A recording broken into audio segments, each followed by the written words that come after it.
Hi, how are you? Matt Watson here from Carwow. What is the performance difference between the new Toyota GR86 compared to the old Toyota GT86 compared to the OG, the AE86 over a standing quarter mile? Well, we're going to find out because I'm going to drag race all three cars. So let me tell you about the GR86. It has a 2.4 litre naturally aspirated 4-cylinder boxer engine that puts out 234 horsepower, not 500 newton meters of torque at all. Try half that. 250 newton meters of torque. Drives the rear wheels via a 6-speed manual gearbox. It's not actually that heavy, weighs 1,270 kilos, and the price, I think it's good value for money at £30,000, though good luck buying one. They're all sold out, which means if you want to buy one, you have to pay somewhere a lot more than the list price. Anyway, let's find out about the GT86. And we've got a guest driver. It is Ben Collins, the former Stig. How are you? I'm good, mate. I'm loving it in this little thing. I've got this Victorian handle, an original handbrake, manual transmission, 6-speed. This thing is a proper bit of kit. This is pretty much the same car. Similar chassis, and they just put a bigger engine in this. What engine's in your car? I've got this little 2-litre 4-cylinder boxer engine popping out 200 horsepower, slightly more than that in newton meters, 205. With a light car like this, it's as much power as you need. Of course, the new car's bound to weigh more, isn't it? Not by much though, it's just like 30 kilos difference. Price-wise, I think when that was new, that's a 2015 car, it was like £25,000. Now you can pick one up for about £16,000. And you know that AE86? That's as much as this brand new GR86. That's worth about £30,000 now. That is an absolute diamond. So I'd love to have a go in that at some point. So that's from 1985. It was about £9,000 for the equivalent version that we got in the UK. It's got a little 1.6 litre fuel injected engine, 4-cylinder, puts out 124 horsepower, 145 newton meters of torque. That car's a 5-speed manual gearbox, driving the rear wheels. But the thing about that, lightness, 970 kilos. Impressive, but I still think he's going to get smoked. They'll have more traction, they've got more power. That GT's got you driving it. And you're a racing driver, so you should be able to launch it. The track is wet, but they haven't got loads of power, so hopefully it won't matter that much. Bit of feather control on the clutch. With this much horsepower, we're not going to be spinning the wheels for ages. Feather control on the clutch. What's that? Oh dear, I'm a bit worried now. Anyway, if you like this kind of drag race videos and you haven't done so already, make sure you subscribe to this channel. Do it! Do it now and hit the bell icon to turn your notifications on. That way you won't miss a single upload. I'm not going anywhere until you've done it, until you're subscribed. Actually, do you know what I'm going to do? I'm going to let you see the stats of these cars side by side, and we'll say thanks to Ross, who has sorted us out these cars. I've put his Instagram on the screen and in the description. Go stalk him now. Tell him thanks for lending Carwow the cars, sorting them out and all that. Right, should we get on with it? Buy, sell, Carwow. Now before we race, we're going to do the customary Carwow sound check. So I'm going to rev up this GR86. Oh yeah, baby. Oh yeah. Well, I quite like the childish shift up light. Go on, you have a go. Surprise, surprise, the 4-cylinder boxer engines sound the same. For some reason though, this sounds like it's more aggressive. I mean, I'm not going to be starting on the red line because it's wet, but were it dry, could be a different story. So would you, if it was dry, would you just be right up there and then just dump the clutch? Quite possibly, yeah. So a lot of people are concerned about clutch dumpage. Is it actually better to dump the clutch than like feather it out? You get a bit of slip with it, but I reckon, yeah, you could be well high up, creeping on the clutch and then let the whole thing out in one.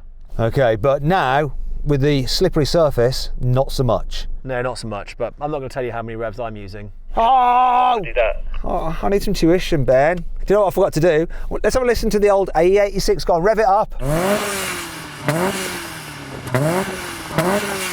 That's such a sweet sounding little twin cam engine. Really, really nice. Now before we race, if you're thinking about selling your car, you can do it through Carwow. To find out more, click on the pop-out banner up there, follow the link in the description below. All you have to do is upload some photos, give a brief description, then dealers all across the country will bid on your car. Then you just pick the highest offer, they'll come to your house, take the car away, put the money in your account. It is so easy. If you want to find out more about that at a later date, just simply Google "Help Me Carwow" and we will help you sell your car. And hopefully, God will help me win this race against Ben, the Stig. He's going to be way better at launching a manual car than me. Damn it, let's do it anyway. I'm not going to go with the dump clutch idea. I'm going to go with a nice smooth roll on. 3, 2, 1.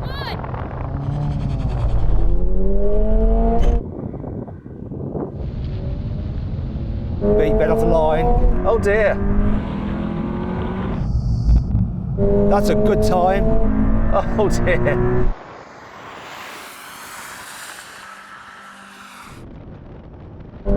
It's a really good time. Boom! Not gonna lie, Ben, I absolutely destroyed you. You did, but you're going to give me a second shot, aren't you? Oh, I don't know if I'm going to do a better launch than that. That's the only problem. That was so good. To me, it looked like a perfect launch, and then the power got going as well. I'd love to try something different with this one. So I had my traction off, and that didn't really work very well because it wheel spun and then it bogged. So I might try something different. Ugh. Come on, you know you want to. Okay. Well, you're not going to talk about the AE86, the OG, the granddad that was ahead of the GT at the 8th mile. What? Ben!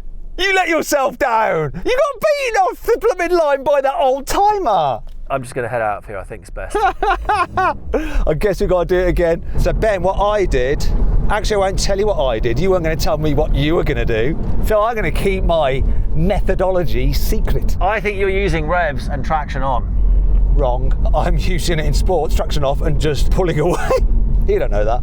I won't tell him. I want to win. 3, 2, 1.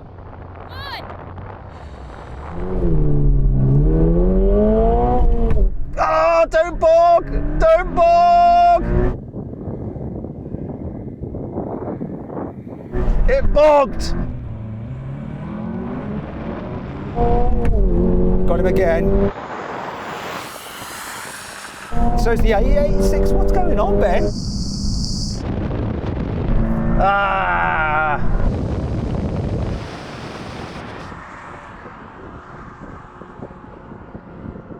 What's your excuse this time? No excuses. To be fair, I mean, you guys are making great launches. I mean, that's about as good as I can get off the line with this thing. I've tried 2 different ways, both failed. It just bogs. It basically spins its tyres off the line and then bogs down, and you guys just go forward like vultures. I'll tell you what I'm doing. I've got traction off. I've got bugger all revs on the handbrake and then just accelerating. That's my trick, Ben. I've given you the detail. Try again. 3, 2, 1. Oh, for Pete's sake! Bit of a spin there. Woohoo, we're off. Oh, come on!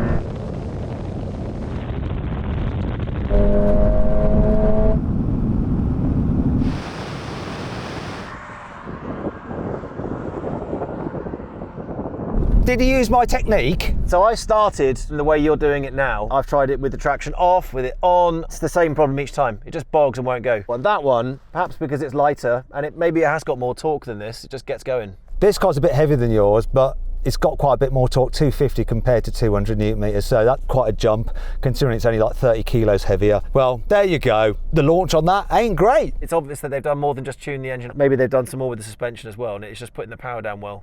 And maybe the upgrade to Michelin Pilot Sport 4S tyres. Did he beat the AE86? Eventually. To be fair, he's been nailing me every time. It's quite consistent and depressing, but it was close. It was probably the closer of the 3.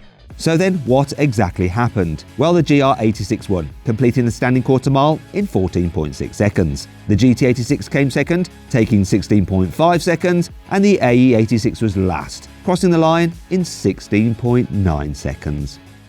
Seeing as you struggle so much getting that car off the line, despite being a professional, What would you like to do? a rolling quarter mile starting in first gear, so it takes that initial launch out of the equation. Yes, please. Well, I'm being generous. Would you like to tell everybody about your own YouTube channel where they can see you getting up to crazy stuff? I think you're putting a lap time in something around the old Top Gear test track, haven't you? I have, yep. So over on Ben Collins Drives, I've been doing some good fun reviews and went back to the Top Gear track, which was wicked in my Praga. So yeah, let's get you around there yourself. We should do that. Go check it out. Go subscribe there. All right. Ready, everybody on me? Stay level.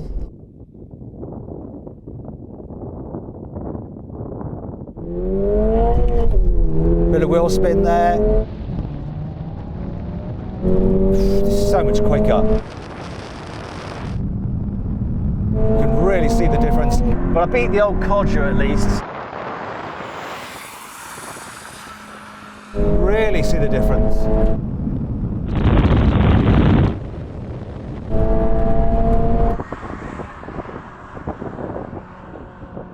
Oh my gosh, you can really see the difference between the performance of these two engines, can't you, Ben? Yeah, the power band on this is really fragile. Any small thing you get wrong, it really punishes you, just lose momentum, whereas yours seems so strong. 400cc extra, 34 horsepower more, which isn't loads, but it's that torque, 250 newton meters, and I think it's just a much wider spread of torque as well, which makes it so much easier. Anyway, AE86, considering 20 years between the GT and the AE, it's not that far behind, is it? And it's giving away like half a litre. I am so impressed by this car. I know it's famous for just being brilliant on a twisty mountain road, and the last thing I expected it to be good at is drag race, but it has kept you guys honest. I'm so impressed by it. FYI, it hasn't kept me honest at all. I was just way ahead, mate. Acknowledge that, please. I think that car of yours is wicked. It's the car that this always was meant to be in a way. They've just honed it into perfection. The man's got it right. Okay, now we're going for a rolling race from 50 miles an hour, cars in third gear. 3, 2, 1, go. Oh, look at that. That's interesting. Look at it just gapping the GT. Keeps on gapping. Matt is just loving it. He's up there gloating.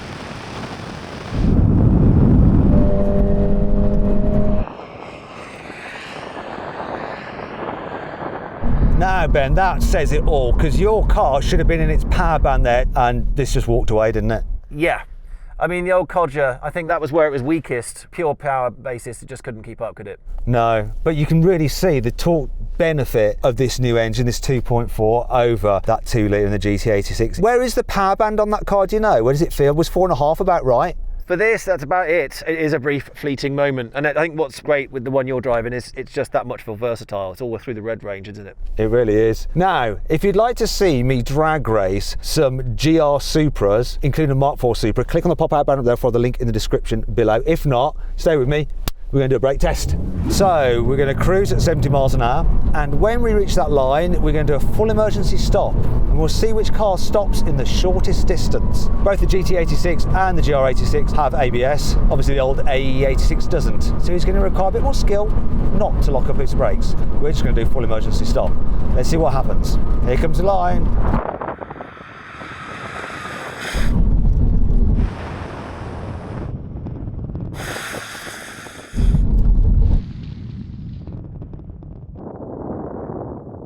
Well, there we go. So the two modern cars stopped in very similar distances because similar weight, similar chassis and ABS, whereas the old car without ABS, you can really see the benefit of ABS, can't you? I was surprised by that, but yes, I think if the track had been dry, he'd have stopped a lot shorter, even with the wheels locked. But in the wet, you're right, it's just doubled his braking distance, hasn't it? And that is why all new cars have had to have ABS for blooming ages. That's the reason there. Anyway, if you're after a sporty car that's a bit more practical than these, I found one through CarWow with an interesting offer on it. If you want to find out what the car is and the offer, click on the pop-out banner up there for the link in the description below. Anyway, I hope you'll enjoy the video. If you did, give it a like. Let me know in the comments below. The GoPro's gone mad. It's just shut down. It's had enough. It doesn't realise that we haven't called cut yet, and it's just cut itself. Anyhow, let me know in the comments below which of these three cars you would rather own. GR86, GT86 or AE86. If you want to watch some more videos, click on the windows there, and if you click on that box there, you can go to CarWow to sell your car the easy way. Thanks for watching.